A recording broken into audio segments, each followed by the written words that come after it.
Добар ден, почитувани, стартува уште една нова телма амбуланта, реализирана во соработка со клиничката болница Жан Митрев. Повеќе од половина жени имале некаква промена на дојката во форма на грудка барем еднаш во животот. Топчето на градата или го напипале самите, или било откриено на ултразвучен или мамографски преглед. Дали секоја промена на дојката во форма на грудка значи сериозна болест, односно карцином? Колкав дел од овие промени се бенигни, а колкав дел се малигни? Треба ли веднаш да се вклучи алармот кога ќе забележиме нешто вакво и на каков преглед да се јавиме и секако каде? На сите овие прашања денеска одговор ќе побараме од гостинката која што со мене во студиото на Телма, а тоа е доктор Мимоза Толевска, специјалист по радиодиагностика во Жан Митрев клиник. Започуваме веднаш по рекламниот блок.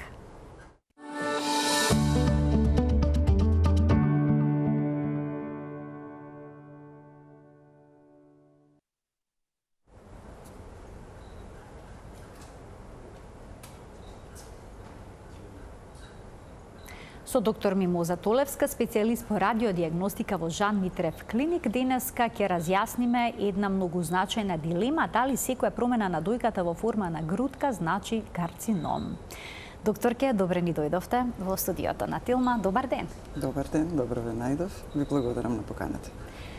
За да можеме да ги разбереме ние сите гледачите, па еве и јас која што ја водам оваа емисија, промените во дојката, би било убаво да знаеме како е таа градена, сложена ли е нејзината градба?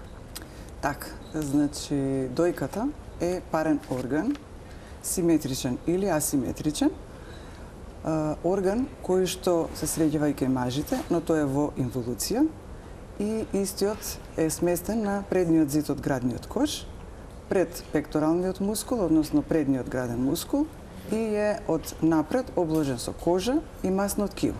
Во внатрешноста имаме жлездено ткиво, односно жлездени лобули, кои што се продуцираат и складираат млеко, односно продукцијата потоа преку млечни каналчиња продолжува до брадавицата.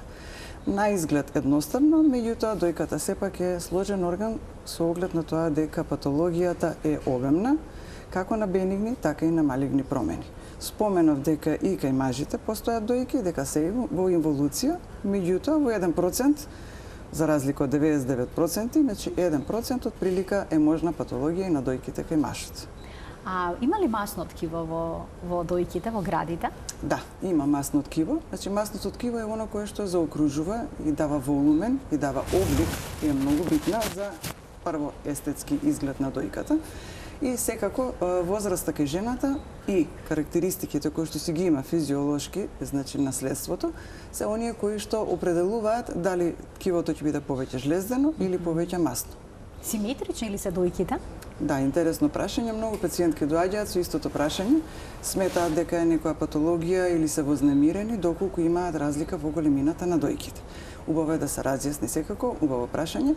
Значи, природно, физиолошки, ниеден дел од телото не постои во потполна симетрија. Значи, нити лева шака со десна шака, нити во однос на долен екстремитет, лев или десен. Било кој парен орган во телото воопшто не мора да значи дека мора да биде симетричен, туку напротив е асиметричен. Така и дојките, но зборуваме за симетрија која што е присутна од млада возраст, односно кога девојката започнува негде после 13-14 година, кога започнува репродуктивниот период, промена значи на хормонскиот статус, кога се разбудуваат естрогените, прогестероните, почнуваат да се зголемуваат значи и поголемина, форма, и тогаш може да настанат првите проблеми, значи односно естетски разлики во едната и другата дојка. Едната да поголема од другата? Да, едната поголема од другата. Може да биде нијанса, но може да биде и од поголем обем. Ако тоа трае со години, значи, да речеме како хронично би го нарекле тоа, тогаш се работи значи за физиолошки процес, физиолошка промена и нема простор за вознемирување. Но доколку се променат дојките во период од 2-3 недели, месец, 2, во тој случај веќе имаме еден прашалник, односно пациентот треба да се појави на лекар кој што ќе направи соодветни диагностички процедури. А се менуваат ли дојките со текот на годините?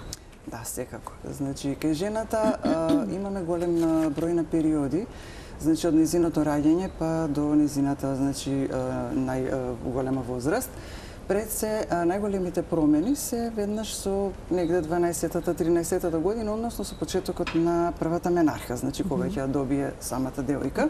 Понатаму се менува структурата во самиот период доколку нели биде секако таа во бремена состојба и секако во перименопаузата, односно состојбата пред менопаузата и после менопаузата. Тоа се тие фази во кои што имаме разлика како во обем, во големина, изглед, како и во појава на промени за жал во самата дојка, како и во секој орган во телото може да се појават патолошки промени од бенигна и од малигна природа.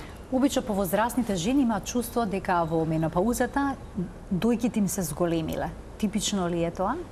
Така, како е поголема возраста на жената, имаме промена на тој циклус на естрогени и прогестерони хормони, што ги викаме ние.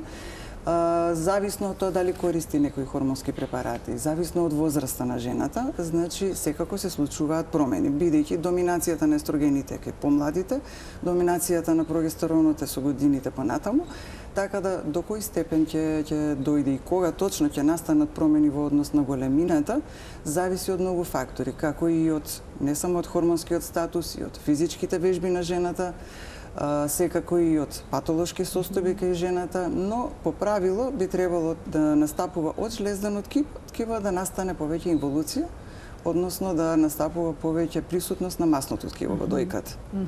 А за време на самиот менструален циклус се менува ли дојката?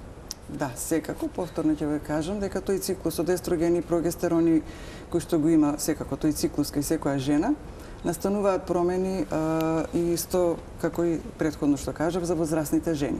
Зошто? Затоа што естрогените се оние кои што влијаат на жлезденото ткиво, односно на оние млечни жлезди, кои што во периодот, да речеме, негде пред менструалниот циклус, се зголемуваат. Самата телесна течност во градите се зголемува, значи тие се поедаматозни, поволуминозни и тогаш многу често доаѓаат пациентките со појава на болка во градите. Значи, ако таа се случува секогаш пред циклус, значи се повторува, велиме дека се работи за болка која што е циклична, значи со повторување, или пак ако не се појавува циклички, туку се појавува понекогаш во средина на циклус, почеток на циклус, тогаш е симптом болка која што не е баш типична, има потреба тогаш да се јават на лекар. А обично доколку сакаме да направиме некаков преглед на дојката, во кој период од менструалниот циклус е најдобро да се изведе? Така, ако зборуваме на пример за првичниот што треба нели да го прави секоја жена, тоа е така наречениот само преглед, е најдобро негде после 5-тиот ден од менструалниот циклус, кога ќе заврши. Доколку зборуваме за, имаме нели други методи на диагностицирање на проблеми со градите, тоа представува нели ултрасонографијата, односно ехото, мамографијата или магнетната резонанса. Сите тие е најдобро да се направат негде во првата половина од циклусот, затоа што се тогаш дојките порелаксирани, не толку што споменав и претходно едематозни, значи отечени, набабрени, точно, и е по лесен прегледот и за радиологот и е попријатен за самиот пациент. Така да препорачливо е било кој од овој преглед да се прави, дали само прегледот или од нашите диагностички процедури, да биде во првата половина од циклусот. Доколку се направи овој преглед во првата половина во циклусот и се напипа некаква промена во форма на грудка, веднаш ли треба да се вклучи алармот? Така, не секоја промена која што ќе се напипа на само преглед, значи дека се работи за нешто што е бенигно или нешто малигно. Понекогаш и самата жлездено ткиво, во зависност од циклусот, од денот, состојбата на пациентката, па и мора да споменеме главен фактор, и исто е и самиот стрес. Некогаш и стресот може да предизвика промени на самата дојка. И сега пациентката ќе напипа, например, некаква промена, некаква тврдина, ако е единечна, ако е поединечна, како топче, да речеме, го напипа, во тој случај, и ако е после завршување на менструалниот циклус, тогаш е необходно да се јави на нормално радиолог кој што се занимава со патологијата на дојката, за да го проследи понатаму по еден алгоритам спрема состојбата во возраста и причината зашто се јавува пациентката на соодветни диагностички процедури. Многу често напипаното тврдина, напипаното грудче може да биде од бенигна природа, негде многу висок процент, 80-85%. Тука може да го погледнеме и тој телоп, еден факт издвоивме, кој што вели дека 80%, ја најдов таков податок, 80% од промените на дојката во форма на топче, односно грудка, се од бенигна природа и се сосема нормална појава што го следи женскиот развој. Так, да. Сосема нормална појава што го следи женскиот развој, овој дел ме изненади. Нормална појава, да, зависно и за кој тип на промена ако се појави, има зголемена честота кај некои одредени појави, кај некои помала честота, меѓутоа во однос на вкупната патологија на дојката 80-85% е онаа која што ние би ја заокружили како бенигна. Меѓутоа за жал постојат оние 15% кои што нели ние се бориме еве по целиот наш работен век да го диагностицираме, да го најдеме што порано и да по можност и го намалиме тој процент секако. Така 15 до 20%, тоа значи дека би било карцином и велат дека што порано се открие, толку подобро заради текот на болеста. Така, рано откриен карцином може да биде 100% излечив. Колку е покасен стадиумот, толку е начинот на живот на тамошен и борбата секако е отежната. Каков преглед е потребно да се направи откако ќе дојде жената кај радиолог за да се утврди дали е бенигна или пак малигна на промена или она што го напипала или пак комплетно безазлена?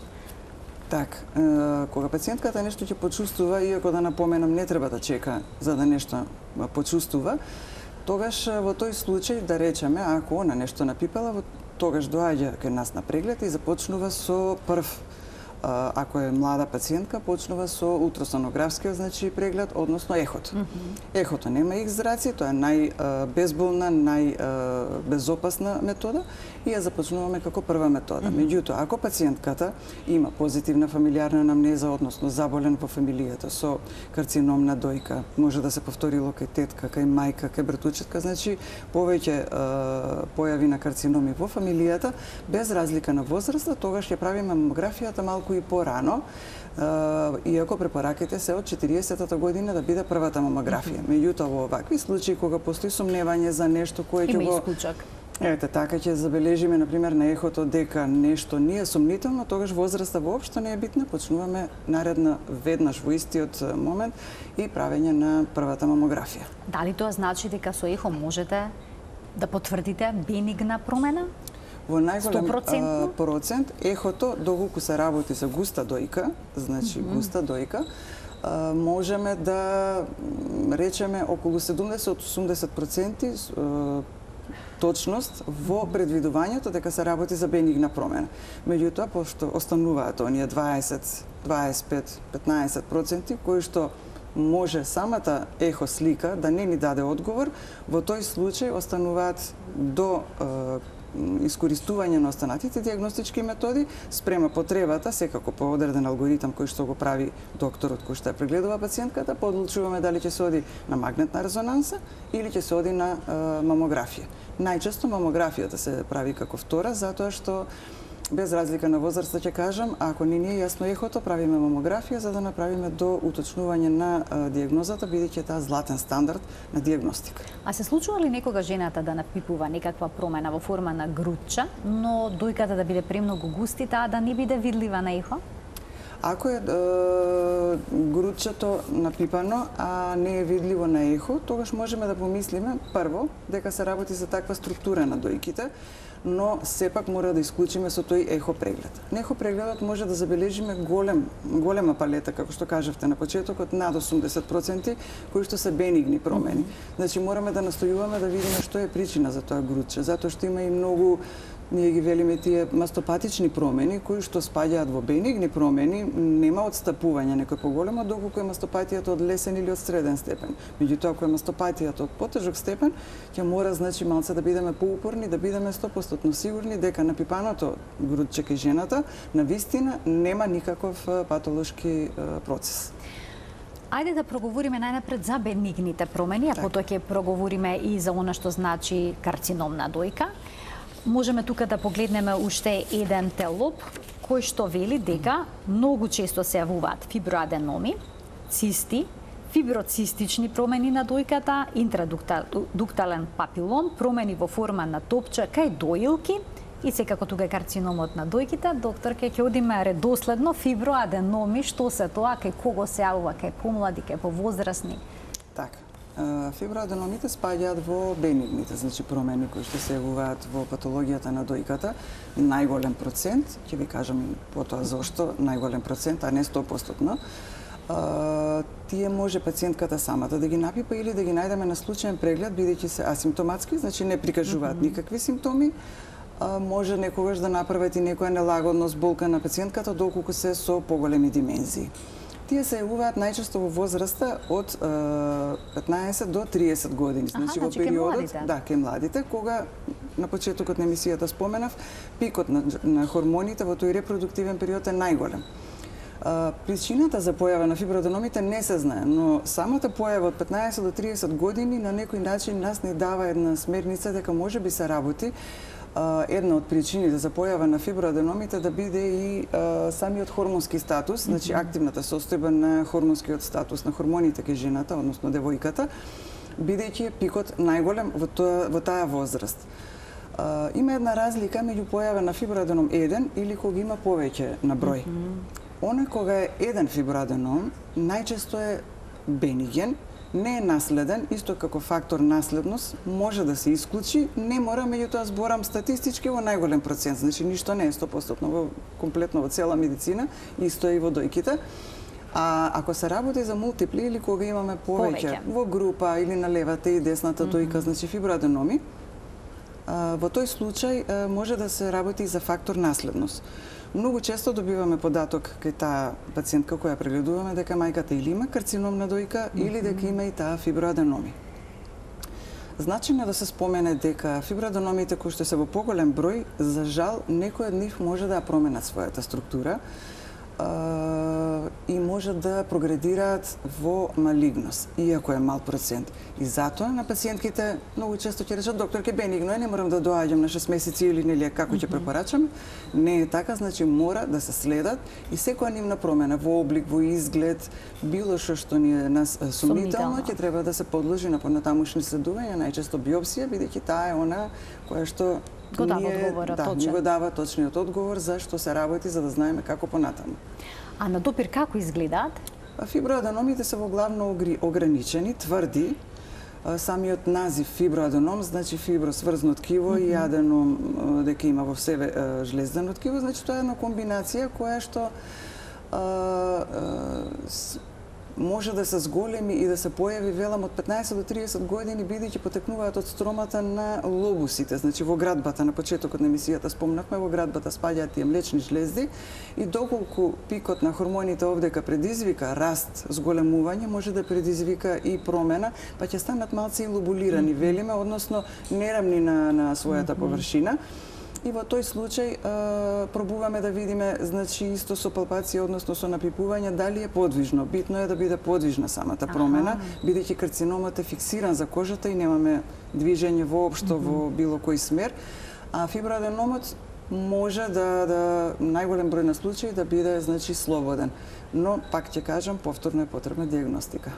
А се случува ли со текот на годините да исчезне само од себе, например во менопауза? Така. Самата менопауза носи исто така промена во хормонскиот статус, што го споменувам веќе од почетокот. Значи, во фаза на инволуција, кога естрогенското дејство се намалува, прогестероните се повеќе, значи самата таа промена предизвикува и фиброаденомот да го нема оној стимулус како оној од 15 до 30 години кога има жената, значи кога во репродуктивниот период, така да може да дојде до намалување на неговиот волумен. Многу често и случајно и на мамографијата ќе видиме калцифициран фиброаденом. Тоа значи фиброаденом кој што пациентката си го носела 10-20 години и заради таа инволуција, тој климакс, всушност тој калцифицира, се станува помал и воопшто не постои опасност за самата пациентка. Некој кога ќе слушнат фиброаденом, велат најдобро веднаш да го отстранам, не сакам да имам никакви грудки во градата, во дојката. Советувате таков пристап? Така. Тоа е некогаш и на барање на пациентката која што и делува на психата. Меѓутоа, како што споменав пред малку, има солитарни или еден фиброаденом и групација на фиброаденоми. Кога постои конгломерат, односно група на фиброаденоми кои што се заедно, кога ги има и на едната и на другата дојка, кога има фактор ризик во смисол фамилиарна анамнеза позитивна за карцином, во тој случај нашиот совет е отстранување. Да. Одиме понатаму, следно се цистите на дојка, што е пак сега тоа? Так. И тоа е еден вид на тврдина која што напипува најчесто пациентката, доколку цистата е голема. Тие, значи, може да варираат од 5 мм, ние ги нарекуваме микроцисти, до 10 см, може да бидат болни и може да бидат воопшто без никаква симптоматологија. Многу често пациентката ќе рече, јас не осеќам ништо, а најхото ќе забележиме 10 см, например, цистична формација. Сега, што е интересно исто кај цистите? Тие се најголем процент бенигни, значи спаѓаат во бенигни тумори и така. Меѓутоа имаме поделба исто и кај нив, поедноставно да објаснам, значи прости цисти и сложени, значи комплексни цисти. Кај комплексните цисти може да сретнеме одредени септации, одредени промени, густа течност и ако се по димензии големи, диагностички препорачуваме аспирациона биопсија. Значи мора да се направи се влегува со игличка и се влече од течноста на самата циста. Ако пункција? Пункција, да. Ако случајно течноста зашто ќе извадиме е крвава, густа, но најчесто ако е крвава, во тој случај може да размислуваме исто така во правец на можност во иднина на промена на самата циста. И во тој случај правиме повторна брза контрола. Ако таа се повторно наполни со течност, односно крвава течност, повторно состојбата се врати на претходната пред биопсијата, во тој случај самата циста предложуваме исто така хируршки да се отстрани. На допир се специфични овие цисти? На допир се специфични во смисол што може да предизвикаат на надворешен, значи, преглед или на само преглед. На надворешен преглед забележуваме испакнување на дојката. Ако се поповршни, ако се подлабоки, може дојката да изгледа целосно зголемена и ако пациентката не може да ја напипа, забележува, тоа е тоа што споменавме и на почетокот, да се промени волуменот на дојката. Тоа може, значи, да стане нагло за недела, 2-3 месец дена. А доколку е видливо, значи, како испапчување, некогаш реков не мора да го видиме, превземаме секако мерки и повторно консултација со лекар. А на која возраст обично се јавува овој проблем? Така, цистичните се појавуваат покасно од фиброаденомите, најчесто во периодот на предменопаузата, значи во перименопаузата, негде од 30-та до 40-та година. Исто така, имаат и они своји влијанија од хормони и така, некако фиброаденомите, меѓутоа циклично со самата појава во месецот како се нивото одвижи на хормоните, така може да биде и нивната болка или безболни. Во периодот на постменопаузата, исто така, како и фиброаденомите, може да се повлечат, воопшто да ги снема, да речеме, значи, или ќе останат помали, така наречени микроцисти. Тоа е момент кога веќе ние не преземаме некои диагностички процедури. Колку често? Односно, оперативни зафати или аспирациони биопсии или така натаму. Тогаш само правиме брзи контроли или контроли, зависно од ситуацијата. Доколку често се полнат овие цисти со течност, може редовно да се аспирира нивната содржина? Може, меѓутоа ако се повторува, веќе е состојба која, ако случајно и течноста е позаматена, покафеава или е крвава, сепак би било најдобро да се отстранат. Некои жени кои што имаат промени на дојките добиваат диагноза и фиброцистична промена на дојка. Да. Веројатно комбинација од овие две? Па фиброцистичната болест се јавува во истиот период кога се појавуваат и цистите, значи од 30-та до 50-та година. Разликата е што во фиброцистичната болест имаме голем број на цисти и во двете дојки, и тие се напипуваат, дури пациентките ќе можеме да ви кажат дека како грашок под прстите чувствуваат. Значи ние го кажуваме тоа во литература, знае да се сретне, чинија полна со грашок. Го поминувате по нејзе, значи осеќате нерамнини, така нерамнини, ете така. Топчиња и таа знае да биде болна, да биде циклична, значи да зависи од хормоните и да биде некогаш со поголеми цисти, зависно од самиот циклус, и претходно споменав повторно ќе се повторува, меѓутоа сакам да им доловам на пациентите зашто некогаш имаат проблеми, некогаш болки, некогаш не, а имаат цистични промени, а без болка понекогаш. И за самиот циклус, движењето на циклусот, знае и чувството на болка да биде различно, бидејќи и големината нивна се менува зависно од промените, од стресот, исто така, кој што може да влијае и да ги направи да бидат поголеми, потоа се повлечат повторно и така. Доктор, ке најдов на еден податок дека барем половина од жените ќе имаат ваква промена во текот на животот. Стварно, навистина се толку чести? Фиброцистичната болест е многу честа, како и болестите како што се цистите, без разлика дали се прости или комплексни. Некаде секоја 14 жена во животот има појава барем на една циста. Така да не е нешто што треба да ги загрижува пациентките, но секако редовната контрола, редовните прегледи би требало да бидат оние кои што се први и ќе остават на лекарот да одлучи што со цистите или промените во дојката понатаму. Идеме со следната диагноза која што има малку по-специфична во изговарањето, тоа е интрадуктален папилом. Така.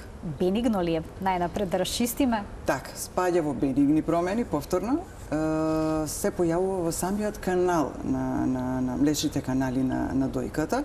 Знае да биде и многу мало, 3-4 мм, но потоа и да порасне и на голема, како голема топка до сантими повеќе. Истиот има тенденција, поготово ако е во поголем број, има тенденција да малигнизира, за жал.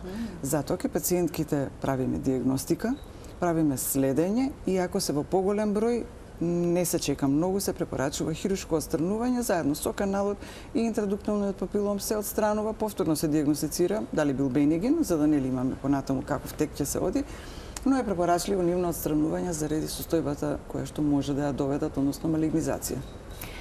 Понекогаш се вуват промени на дојките и за време на бременоста, жената да напипа некаква грудка. Опасно ли е тоа? Така. И за време на доењето исто така. Да. За жал, пред забременувањето, многу од девојките кои ќе бидат после тоа, значи во бремена состојба, не доаѓаат претходно да ги прегледаат дојките.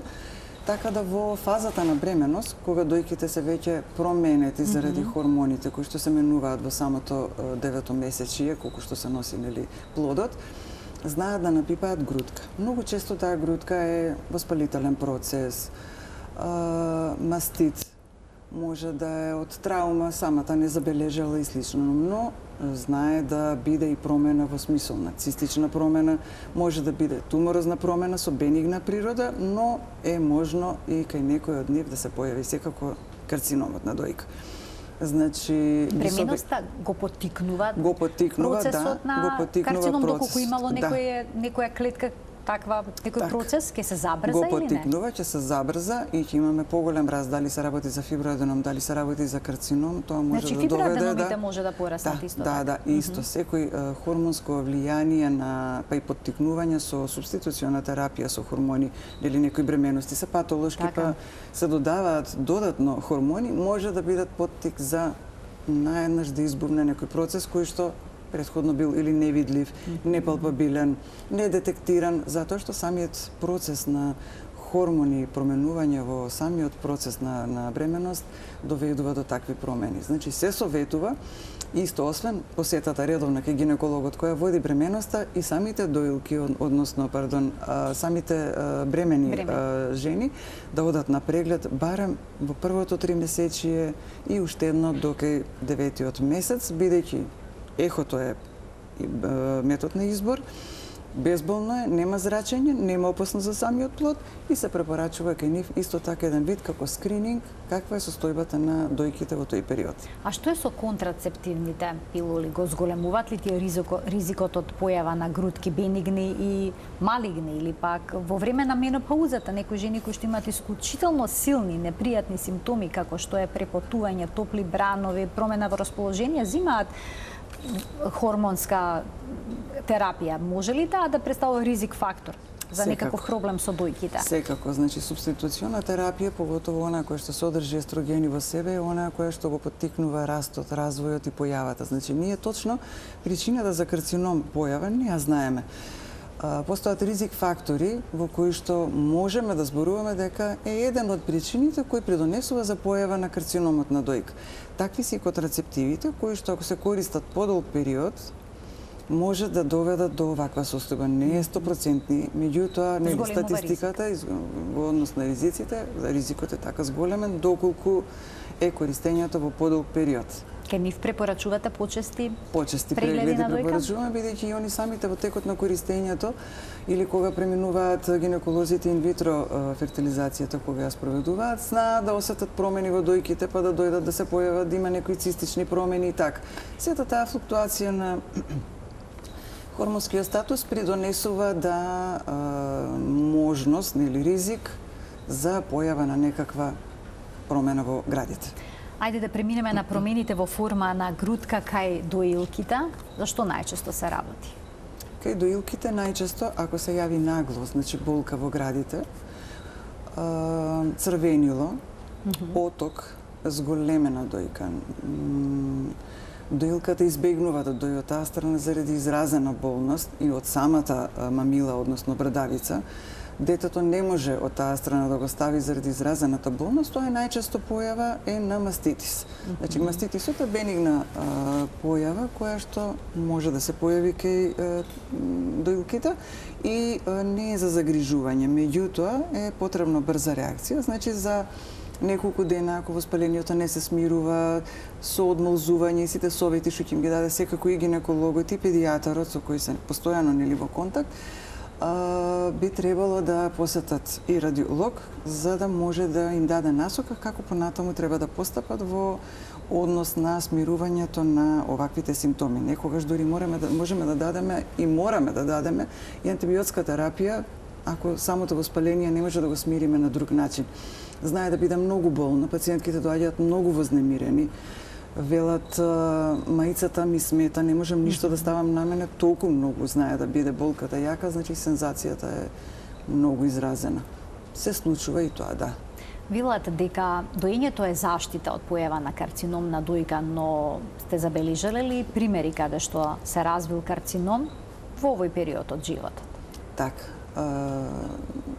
Во фактори на ризик не е исклучено во смисол дека ако дои пациентката дека нема да се појави карциномот на дојка, значи не е заштита, во препораката стои дека треба да се дои, меѓутоа најчесто во склоп на тоа недоење можам да го ставам нераѓање. Значи, оние пациентки што ги нарекуваме стручно нули пара, жени кои што не доеле, не раѓале, се ставени во групата на жени кои што се под ризик да настане карцином на дојка, но не значи дека ако пациентката немала млеко, не го доела своето дете од некоја причина која може да биде и сосема безазлена, не некоја патолошка, дека ако не дои дека мора да се развие кај карцином. Воопшто не е тоа докажано, немаме докази се уште во медицината за тоа. Така бидејќи има жени кои што доеле, а кои што се развил карциномот на дојка. Секако, да. Да ги поканиме и гледачите да се вклучат од овој момент во Телма амбуланта на телефонскиот број 02-3076-677. Денеска зборуваме за бенигните, но и малигни промени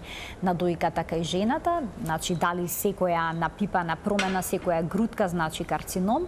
Докторката досега ги појаснуваше бенигните промени, а сега преминуваме на малигните. Дали изгледат специфично малигните промени на дојка? Можете ли веднаш по добиена мамографија да кажете, аха, тоа е тоа? Така, значи, мамографијата ни е златен стандард во диагностицирање на карциномот на дојка и настојуваме, иако се уште се бориме со таа предрасуда кај жените, дека мамографијата е болна, дека мамографијата има огромно зрачење и дека не треба да ја прават, дека треба да ја избегнуваат. Напротив, дека мамографијата ќе им предизвика карцином на дојка. Секако, и тоа размислување постои, меѓутоа досегашните испитувања на светско ниво докажале дека мамографијата не предизвикува карцином на дојка. Напротив, и најмалите промени кои што може да ги детектираме не се на ехо прегледот, туку се на мамографијата. Затоа велам златен стандард е мамографијата, која што сега во поново време со развојот на техниката имаме 2D и 3D опција, значи тридимензионално добивање слика на самата градба на дојката и промените на дојката, каде ги воочуваме на многу полесен, поедноставен начин, и 2D она класична мамографија која што ја знаат пациентките. Морам да напоменам дека мамографијата не е воопшто е иста, бидејќи порано била аналоген тип на мамографија. Сега имаме дигитален тип на мамографија, каде што болноста е намалена, притисокот на дојките е намален, комфорноста на пациентката е сосема подобрена во однос на претходно, сепак нели зависи од самот апарат, пациентката треба да внимава и каде нели оди на преглед и со какви апарати ќе биде прегледана. Така да мамографијата ни помага во голем процент, значи околу 90%, да и без ехото да добиеме увид за некоја соодветна која промена се јавила, односно за карциномот на дојка. Затоа велам златен стандард за рано откривање, односно скрининг исто на дојките се спроведува со мамографија. Какви промени мамографот може да забележи? Мамографот може да забележи многу ситни промени, значи дали се работи за 2 или 3 до 3D, секако се работи за помали димензии, знае од 5 мм па повеќе. Самата асиметрија, изгледот на градбата на дојката, фокални промени, тоа е искусен радиолог, значи со око може да ги забележи, освен тежина. Имаме со многу дензни, многу изразена густина кога имаме ке дојките, па тогаш мораме да користиме повеќе модалитети во диагностиката на дојката. Пред да го вклучиме гледачот, кому 2D, кому 3D мамографија препорачувате? Така, па 3D се препорачува најчесто за дензни, густи дојки, дојки кои што имаме сомневање дека можеби самата густина ќе препокрие некоја промена, па 3D ни го отвара тоа поле на гледање на самата промена во дојката. Значи прво е дензна дојка, второ е секое сомневање суспектно на ехо, добро би било да се продолжи со 3D. Повторно, ако имаме некоја густина на дојката, не е точно за инволутивни, односно масни дојки, кои што немаме веќе потреба за 3D мамографија. Ајде да го вклучиме гледачот, да го слушнеме прашањето. Добар ден. Ало, добар ден, дали се слушаме? Да, се слушаме, повелете. Пред се поздрав до вас, како водителка Ви и до благодарам. докторката. Ви благодарам на темата. Јас сум пациент кој имаше јули месец, 20 јули, операција на дојка, бениген тумор. Ме интересира кога е препорачливо да се испита пак мамографија, односно да се сними пак дојката. Значи, 10 месеци се поминати од операцијата со Не се 10, на 20 јули. на 20 јули, се извинувам. Ви благодарам за вклучувањето. Повелете. Така, благодарам за прашањето на пациентката. Значи, промената која што е детектирана од страната, дефинитивно се работи за бенигна промена. Доколку нема некои други проблеми во градите, се препорачува наредната мамографија да се направи година дена од последната мамографија заедно со ехопреглед. Ако има некои пропратни промени, цистични или некои други промени кои што претходно си ги знае пациентката дека ги има, тогаш најверојатно би било препораката, бидејќи не знам точно како е состојбата на другата дојка и други промени дали има, ехото би било некаде за 6 месеци. Да го вклучиме и следниот гледач. Добар ден. Добар ден. Повелете. Вака, до докторката прашање. Секако, повелете. Преку 20 години може има више. На едната страна ми е така поотворено дупчето, како брадавички, немам болки, одила сум на преглед, правам контроли, ништо не ми препорачува, од време на време само да се прегледувам и така меризба некоја има грозна и тоа е, па да прашам. Значи имате и некаква миризба, да немате уште некој подпрашање, докторке? Дали е вовлечена брадавицата кон внатре? Да, малку е вовлечена, другата е пупчеста, ама има 20 години така, одам не сум како короната, па не сум одила, и не знам. Така, добро, ви благодарам за вклучувањето во програма. Докторки, што велите за овој случај? Така. Пациентката сега ми даде податок, значи дека се работи за вовлечена, ние велиме инвертирана брадавица, значи тоа е нешто што го има она со години, минимум 20 години, значи тоа е веќе она физиолошкото што го кажувам, не е сега промената настаната, бидејќи ако брадавицата се сврти кон внатре, веќе е знак на малигност и на хитност. Во случајов на пациенткава тоа трае 20 на години, значи заради самата инверзија, односно вовлекување на брадавицата кон внатре, се задржува од, да речеме, пациентката некогаш ќе се испоти од блузичката која што ја носи, значи мајичката знае да се овој дел како учаури и затоа е всушност веројатно самата понекогаш непријатна миризба. Се препорачува само по можност ако може да извлекува понекогаш брадавицата, ако е можно, зависно од градбата сега на таа брадавица, и тоа е сосема бенигна работа. Уште еден гледач ке вклучиме. Добар ден за него. Добар ден. Ало, добар ден. Во програма сте, повелете. Да, ви благодарам за убавата емисија, очекував долго време. Ви благодарам. Сега го слушнав истото мое прашање, сега во моментот, имам повлечена мамила, па се стално одев на контрола, ама сега во короната кога беше, баш последно ми беше дури на 5.2.20 година имав контрола. А колку време веќе го имате тој проблем? Повеќе време, тоа е од 2006 година. Стално одев на контрола кај доктор Горан Кондов, Така. па сега не сум била. Така, предпоставам прашањето дали треба нешто да направите дополнителна некоја контрола. Ви благодарам за вклучувањето. Еве, уште една жена со сличен проблем. Да, со сличен проблем. Повторно се работи за обратно свртена брадавица, која што има долг период. Со оглед на тоа дека мамографијата е направена во февруар 2020, значи нејзе веќе исследува мамографија од февруар 2022, пошто не направила, заради знаеме, состојбата на ковидот, многу пациенти беа исплашени и не се јавуваа на лекар. Не е лошо да се направи повторно една мамографија со ехо преглед, за да си биде безбедна, да нема некои нови промени додека овие 3 години не е направен прегледот, иначе е сосема бенигна работа кај нејзе.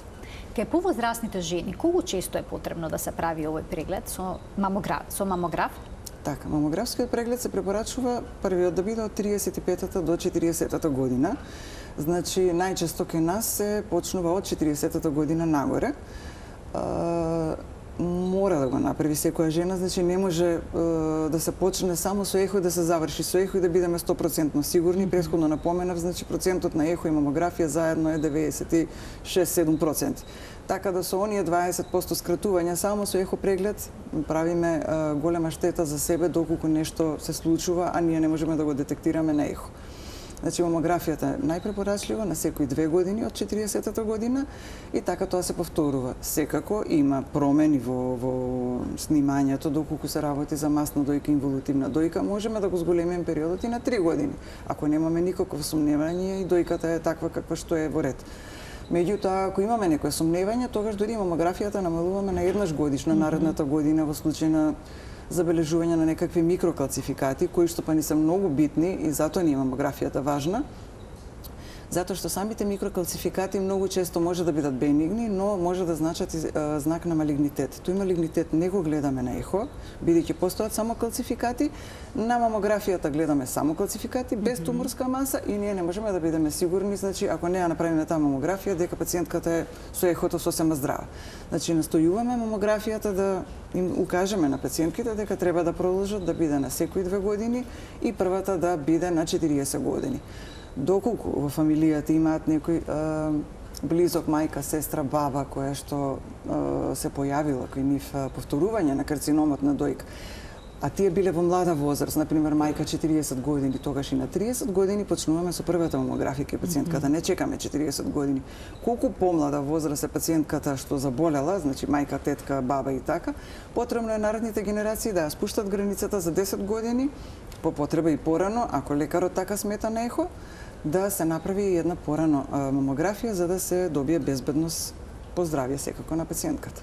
Кога жената ќе појде на мамографија, потребно ли е специјално да се подготви, да речеме, сме ли да користи антиперспиранти, млеко за тело? Еве, дајте ни некои насоки како се прави мамографија и какви подготовки се очекува да направи жената пред тоа. Така, најдобро е, како што споменав, да биде во првата половина на циклусот, значи веднаш после крварењето, тоа е едно. Второ, пациентката да си дојде во комотна облека, слободна, без никаков страв. Исто е важно да не користи млеко за тело. Млекото за тело е она кое што ни прави, ние велиме артефакти, значи се појавуваат оние точки на самата слика на мамографијата, која што може да ни даде аспект на микрокалцификати, кои претходно исто ги споменав, дека нешто се случува во дојката, односно дека може би карцином. Затоа не треба да се користи млеко за тело. Антиперспирантот исто по можност да не го користи за самиот преглед, затоа што и тој може, бидејќи и самата пазува во прегледот на мамографијата, правиме 4 слики, значи 2 се краниокаудални, значи од горе кон доле и 2 се коси проекции. На самите коси проекции ја фаќаме и пазувата кај пациентката, значи едната и другата. Доколку има ставено антиперспирант, дали е тој во смисол на гел, дали е како стик, дали е како спреј, може да ни направи повторно еден аспект на микрокалцификати кои што нас ќе не загрижи и така ќе го дигне нивото на предпазливост, лажно позитивни. Ете така резултати. И затоа е препорачливо да биде пациентката без било каков тип на антиперспиранти или друга козметика која што ја користи на своето тело тој ден кога доаѓа на мамографија. Можат ли жените кои што ќе дојдат на мамографија во Жан Митрев клиник да одберат 2D или 3D мамографија по собствен избор, или вие сте тие кои што давате насоки што им е потребно? Така. Бидејќи ќе прочитаат 3D мамографија, дава по точни резултати и слично. Така. Ако се работи за пациентки наши кои што се долг период, веќе им ја знаеме структурата и знаеме што е за нив најдобро и веднаш препорачуваме 2D или 3D. Доколку се работи за пациентка која не ја познаваме, немаме податок, прв пат доаѓа или знаеме дека се густи дојките, тогаш секако препорачуваме 3D. Значи, зависно од состојбата на пациентката, зависно од структурата на пациентката и од она што очекуваме, симптоматологијата која ќе ни ја каже, анамнезата која ќе ни ја даде во фамилијата, какво било, што било, дали она има родено, не. Значи, голем број на фактори се оние кои што ни даваат насока да одлучиме. Секако, број 1 е секако 3D мамографијата, таа е и направена за да ни олесни на нас и на пациентките за подобро посматрање на промените во дојката, бидејќи на секој милиметар добиваме заокружување на самата промена, како изгледа, дали повеќе личи на малигнитет или повеќе личи на бенигна промена. Секако, значи, е најдобро 3D мамографијата, така наречена томосинтеза, заради снимањето по агли и милиметарски прецизно ја гледаме промената. Каква е свесноста кај нас за превентивни мамографски прегледи? Превентивните или мамографски повеќето се оние што ги правите во диагностички цели? За среќа, во години наназад споредба имаме напредок во однос на свеста на кај помладите поготово. Ми се случува да доаѓаат пациентки веќе од 20 години, 25 години, што не било тоа до сега, да речеме порано пред 10 години, не било тоа така случај. Доаѓаат за да си видат каква им е состојбата, слушнале или прочитале на интернет. Тоа е многу добро што социјалните мрежи од една страна нели може да направат и погрешен впечаток за некои работи, меѓутоа оние што се интересираат знаат да прочитаат дека превенцијата е најважна. Превенција за карциномот дојка немаме, него е ран скрининг на некој начин, значи рано откривање на карцином. Така да колку се јави пациентката на помлада возраст, тоа е многу подобро и за нејзе, бидејќи за жал карциномот порано се јавуваше негде над 50-та година. И бевме некако на некој начин сите побезбедни дека помлада пациентка не може да заболи од карцином на дојка. За жал, во последно време се случува и ке доилки, и ке пациентки кои што не родиле се 20-25 години, 30 години, скоро имав и трудница со карцином на дојка, така да границата е спуштена и затоа тие превентивни прегледи, свесноста расте, да, но треба уште да се работи на тоа. Јас ви благодарам многу за вашето денешно гостување и за убавите појаснувања. Ви благодарам на поканата. Почитувани, во денешната емисија ни гостуваше доктор Мимоза Толевска, специјалист по радиодиагностика во Жан Митрев клиник. Ви благодарам за вниманието со кое што не следевте. Чувајте го вашето здравје. До гледање.